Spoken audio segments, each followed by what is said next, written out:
একটা ছোট্ট শহরে নীল আর আরতি নামের দুইজন মানুষের গল্প শুরু হয়েছিল। নীল ছিল শান্ত আর একটু লাজুক। আরতি ছিল হাসিখুশি আর সাহসী। তাদের পরিচয় হয়েছিল কলেজে। নীলের পড়াশোনায় মন, কিন্তু আরতি ছিল জীবনের প্রতিটি মুহূর্ত উপভোগ করার মানুষ। নীলের চোখে ছিল স্বপ্ন, কিন্তু সে তার মনের কথা বলতে সাহস পেত না। আরতি বুঝতে পারত, কিন্তু অপেক্ষা করত নীলের কাছে প্রথম কথাটা শুনতে।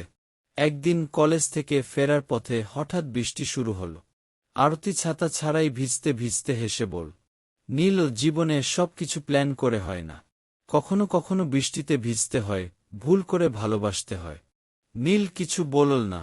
সে শুধু ভেজা আরতির মুখের দিকে তাকিয়ে থাক, কিন্তু মনের কথা বলতে পারল না। কয়েক বছর কেটে গেল। কলেজ শেষ হল। তারা আলাদা পথে চলে গেল, কিন্তু মনের গভীরে সেই অনুভূতি রয়ে গেল। এরপর একদিন শহরের একটি ক্যাফেতে হঠাৎ তাদের দেখা হয়ে গেল। আরতি তখন চাকরির জন্য শহরের বাইরে যাচ্ছে, আর নীল তার স্বপ্নপূরণের জন্য সংগ্রাম করছে। আরতি হাসি মুখে বল, তুমি এখনো কিছু বললে না নীল। জানি বলবে না, কিন্তু জানো, আমি তখনও ভেবেছিলাম একদিন তুমি বলবে।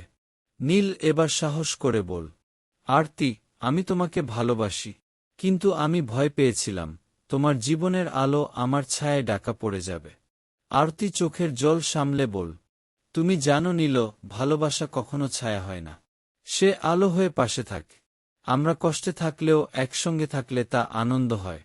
কিন্তু সময় তাদের জন্য অপেক্ষা করেন। আরতি তার পথে এগিয়ে গেল, আর নীল তাদের ভালোবাসা অসম্পূর্ণই থেকে গেল। কিন্তু তাদের গল্প, সেই হারিয়ে যাওয়া ভালোবাসা, আজও সেই শহরের বৃষ্টিতে মিশে থাকে। একে অপরকে না পেলেও তারা জানত তাদের ভালোবাসা চিরদিন সত্যি ছিল।